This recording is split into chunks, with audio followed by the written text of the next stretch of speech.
요한복음 4장은 정말 죄 많은 한 사람, 사람들이 무시하고 사람들에게 무시와 천대를 받는 이 여인마저도 그토록 사랑하셔서 그에게 놀라운 생명을 주신 그 놀라운 내용이 기록되므로 주님은 이 땅에 사람의 영혼을 구원하기 위한 전도하러 오신 분임을 이야기를 합니다.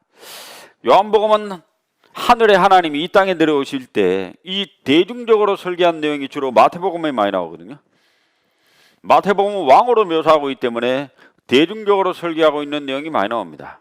그래서 산상수훈은 산에 있는 사람들에게 대중 설계하고 있는 게 나오는데 이 요한복음은 개인 전도의 내용이 많이 나옵니다. 요한복음 3장 니고데모를 개인을 만나 전도합니다. 요한복음 4장의 여인도 개인을 만나 전도합니다. 요한복음 이 8장 쭉 읽다 보면은 이 죄 많은 여인, 가늠하다 현장에 잡힌 여인을 결국은 개인을 통해 전도하거든요. 요한복음 9장에 보면 실로암 연못가에 눈뜬 죄인도 그 소경도 끝에는 개인을 만나 전도합니다. 하늘의 하나님은 한 사람 한 사람을 너무나 사랑하신 것을 이야기합니다. 요한복음 3장은 신분이 고매한 사람, 유대인, 종교 지도자 바리새인, 정치 지도자, 사내들인 공회 회원 니고데모를 소개합니다. 니고데모와 이 사마리아 여자를 대할 때 좀 많은 것이 다릅니다. 니고데모는 밤중에 니고데모가 예수님을 찾아와요. 이 사마리아 여자를 전도할 때는 낮 시간에 예수님이 그 여자를 찾아가세요. 니고데모가 예수님을 찾아왔고 이 사마리아 여자를 전도할 때는 예수님이 그 여자를 찾아가신 거예요. 니고데모는 신분이 고매한 사람인데 니고데모와 대화를 할 때는 물을 달라라든지 착하게 살아라든지 어떤 사람에 관한 이야기를 하시지 않았습니다. 대뜸 중생에 관한 이야기, 거듭남에 관한 이야기, 심오한 신학적 얘기로부터 시작을 해서 그 사람에게 놀라운 생명을 전합니다. 근데 요한복음 3장에 읽어보면 니고데모는 아직 구원을 못 받아요. 위대한 종교인, 정말 고매한 사람이었던 니고데모는 그 하나님, 하늘에 계신 하나님이 인간 세계에 내려오신 그리스도를 만나 구원을 못 받아요.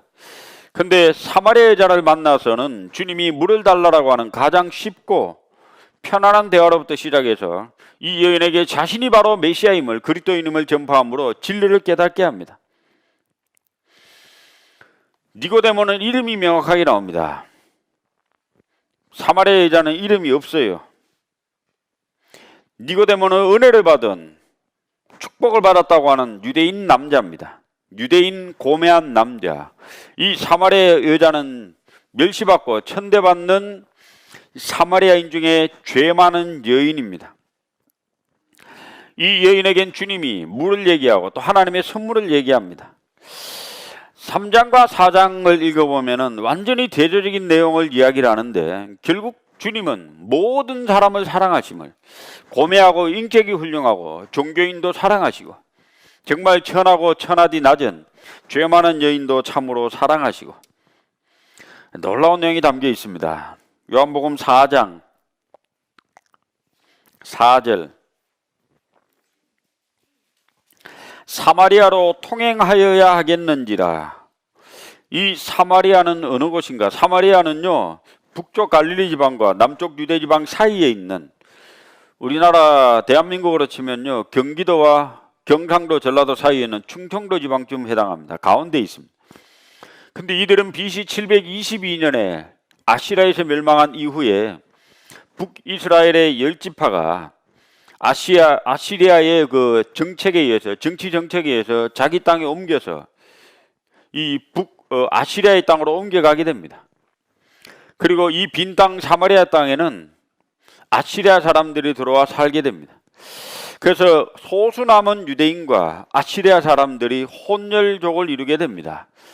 이들은 하나님도 섬기고 아시리아 사람들이 섬기던 우상도 섬기고 혼혈 잡족이 됩니다.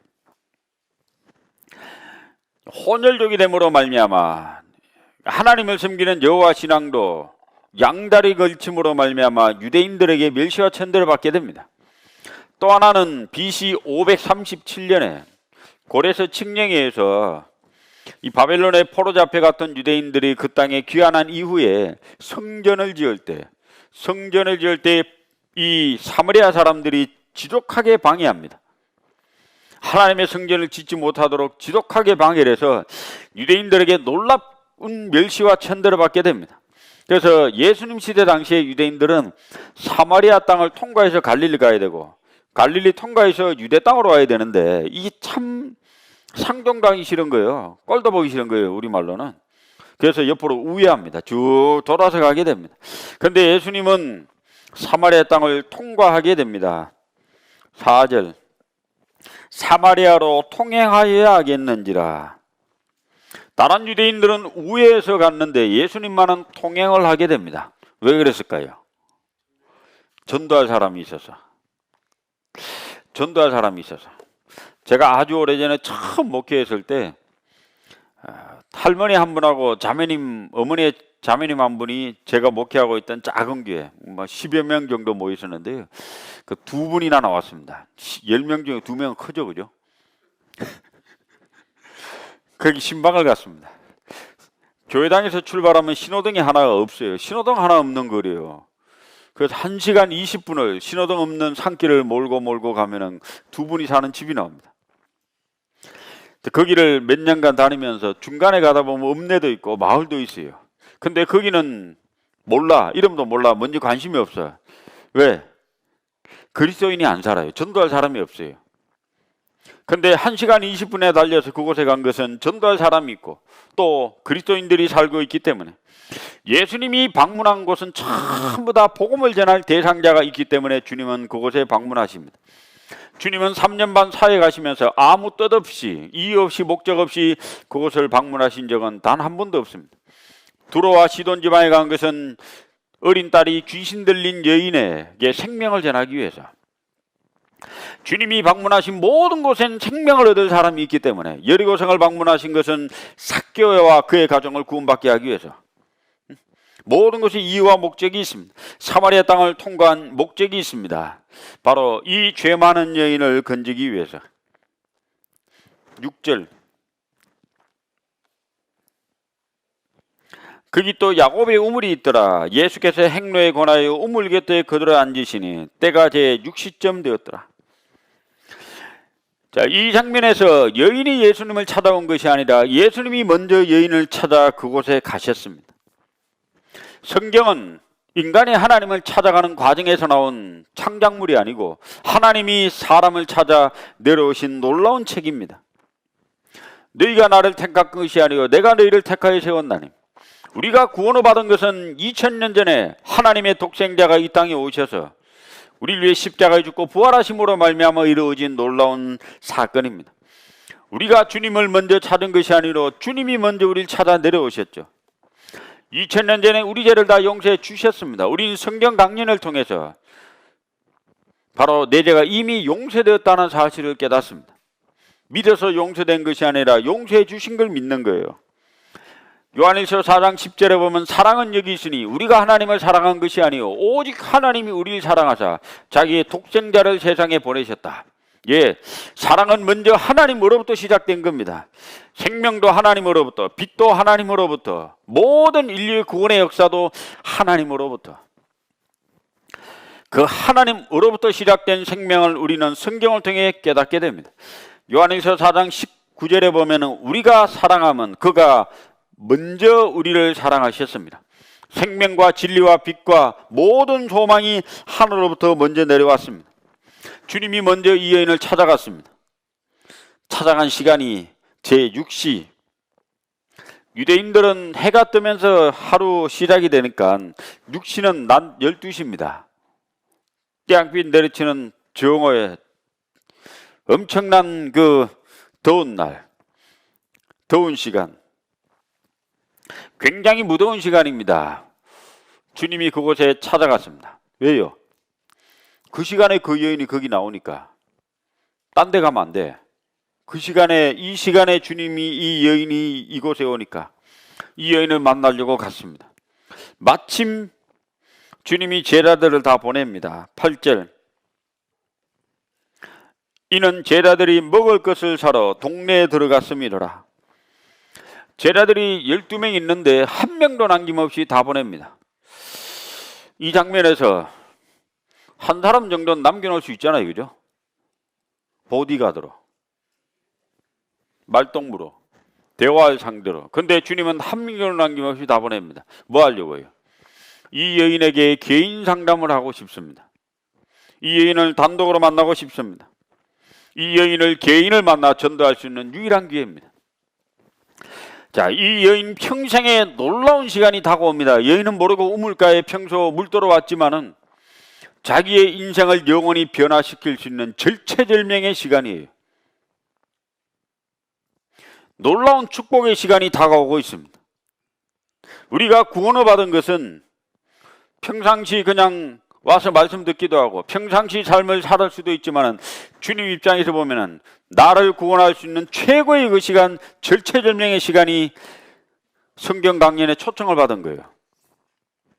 이 여인 앞에 하늘의 하나님, 우주 만물을 창조하신 하나님, 인간의 생사복을 주관한 하나님, 우리를 영원한 심판의 지옥으로 쳐넣을 수 있는 그 놀라운 심판주의자 생명의 주님이 사람의 몸을 입고 이 땅에 그 자리에 앉아 계십니다. 지금.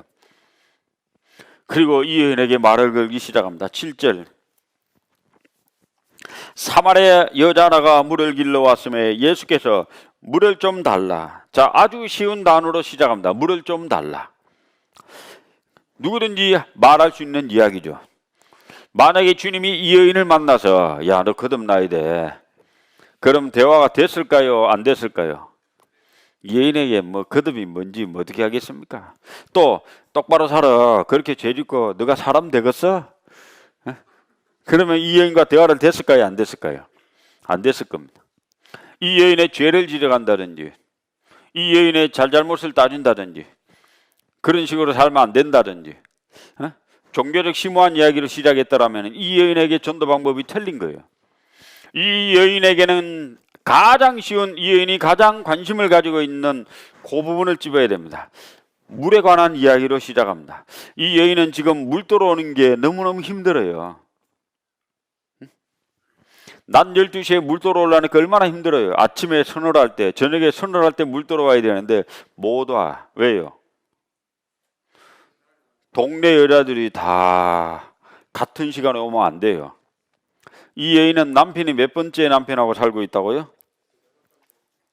18절. 내가 남편 5이 있었으나 지금 있는 자는 내 남편이 아니니. 남편이 그럼 몇 명이에요? 6번째 남편. 자, 결혼을 6번 정도 하려면 얼굴이 얼마나 이뻐야 될까요? 나는 6번 결혼할 수 있다. 손 들어보실 분. 어렵죠, 그죠? 6번 남편을 꼬드길 수 있는 굉장한 미모입니다. 엄청난 미모입니다. 슈퍼우먼입니다. 오늘날 이 6번째 남편하고 살고 있는 여자가 있다면 우리나라 썬데이 서울에 나올 겁니다. 아마 레이디 경량에 나오고. 이 여인은 미모가 대단했을 겁니다. 이 여인이 지나가는 길목에 모든 주부들은 어떻게 했을까요? 창문을 닫았을 겁니다. 왜요? 남편 집 밖 출입 금지. 이 여인 지나갈 때 남편 다니면 안 돼. 스톱! 문 닫아버리고. 어느 또 남자를 꼬드기지 어떻게 합니까? 이렇게 하면 넘어가 버리니까. 그 이 여인은 다른 여인과 상종할 수가 없어요. 내놓은 여자예요. 물 들어오는 게 너무 힘들었을 겁니다. 낮 시간에 태양볕에 물을 들어와야 되니까. 자, 주님은 이 여인에게 물을 달라고 하는 작은 단어부터 시작해서 두 번째 예수님이 말씀이 나옵니다. 10절. 예수께서 대답하여 가라사대 내가 만일 하나님의 선물과 또 내게 물 좀 달라는 이가 누구인 줄 알았다면 내가 그에게 구하였을 것이요 그가 생수를 내게 주었으리라. 자, 이 여인에게 주님이 두 번째 전도했던 문장은 핵심 단어가 있습니다. 생수. 이 여인은 물을 안 들어오는 것이 최고의 관심사예요. 이 여인에게 가장 필요한 것은 생수입니다. 계속 물이 나오는 것. 오늘날 우리에게 상수도가 없다면 어떡할까요? 물을 떠러 어디 가야 된다면 주부님들 양동이 메고 물을 떠러 가야 됩니다. 얼마나 힘들까요? 여기도 와보니까 필리핀의 자매결혼이네요. 저도 성남에 와보니까 필리핀 자매결혼이더라고요. 금년에 이제 처음 재지난주에 이제 선교를 갔습니다. 여러 집 신방을 했는데 상수도 하수도가 없는 집이 꽤 되더라고요. 수돗물이 공급이 안 되고 하수도 볼일 보는 데가 없어요. 그럼 볼일을 어디 가보면 돼요? 예? 안 해봐서 몰라요? 늘린 들판이 다 볼일 보는데요. 화장실이요? 그건 아무 데나 가서 하면 되는데 상수도가 문제예요. 상수도. 먹는 물을 어디서 떠와야 되거든요. 자, 그건 참 궁금합니다. 저도 필리핀 사람들은 도대체 상수도 시설이 없는데 이 사람들 어디서 물을 떠다 먹을까? 사 먹나? 물 사 먹지는 않을 테고 어디서 떠올 텐데. 이 여인에게 가장 필요한 것은 물이 공급되는 겁니다. 그 쉽게 공급되는 생수입니다.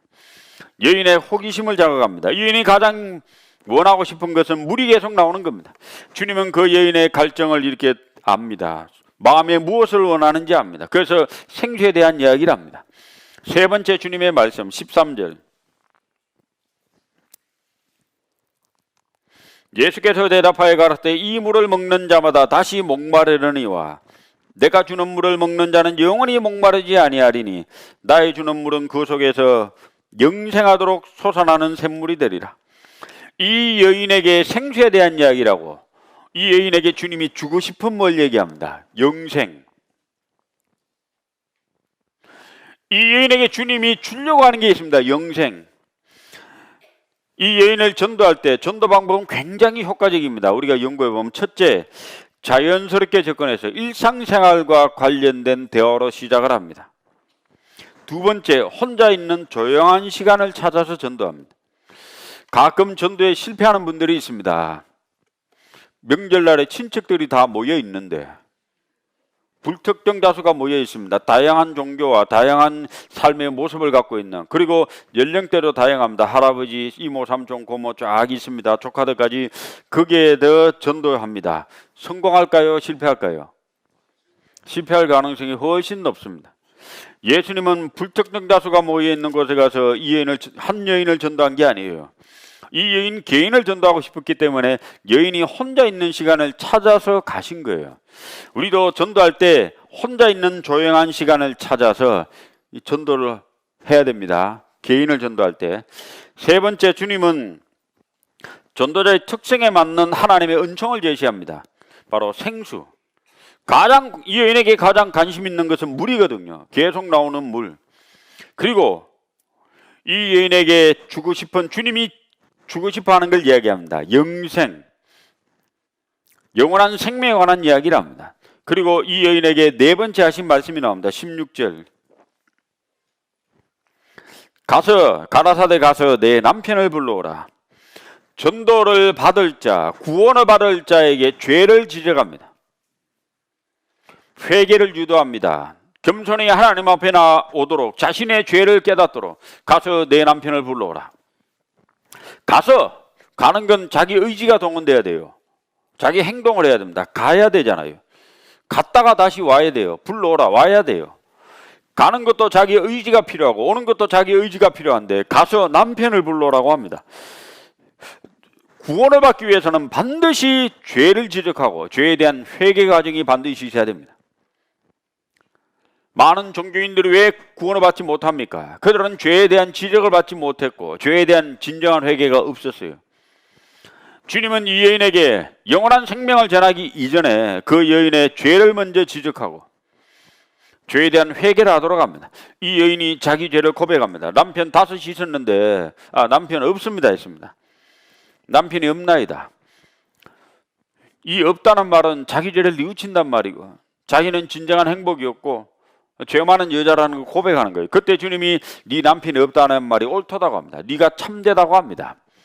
죄를 회개한 그 여인을 인정하고 신뢰하게 됩니다. 그리고 6번째 말씀. 6번째는 남편에 대한 이야기를 합니다. 5번째 말씀 21절. 예수께서 가라사대 여자여 내 말을 믿어라. 이 산에서도 말고 예루살렘에서도 말고 너희가 아버지께 예배할 때가 이르리라.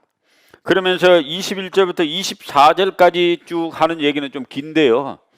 마땅히 경배받을 자, 우리가 마땅히 섬겨야 될 자, 그 하나님에 대한 소개를 합니다.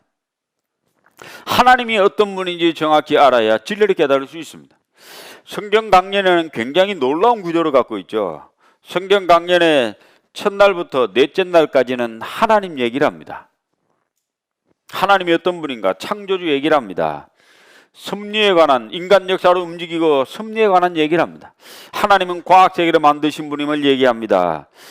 그리고 하나님은 죄인을 심판하신 분임을 얘기합니다. 노아 홍수, 에덴 동산, 유대인, 그리고 마지막 징조를 통해서 죄인을 심판하신 하나님 얘기를 합니다. 그리고 다섯째 날 죄인에 대한 얘기라고, 인간으로 하여금 죄에 대한 회개를 촉구해서 하나님이 어떤 분임을, 그리고 내가 누구인지를 깨닫게 합니다. 지금 방금 21절부터 24절은 우리가 섬기고 경배해야 될 하나님이 어떤 분인지를 소개합니다. 하나님에 대한 소개가 마친 이후에 마지막에 소개하는 분이 있습니다. 26절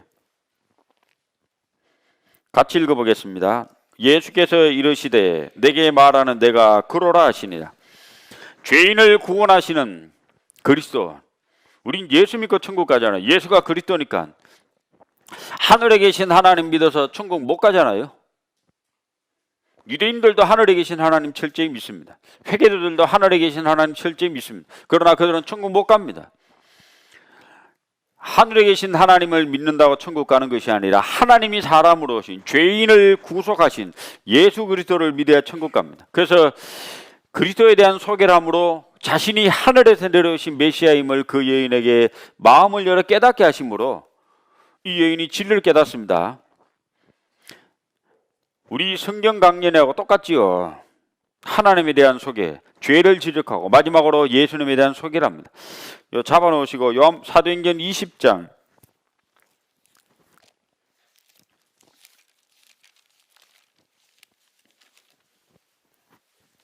21절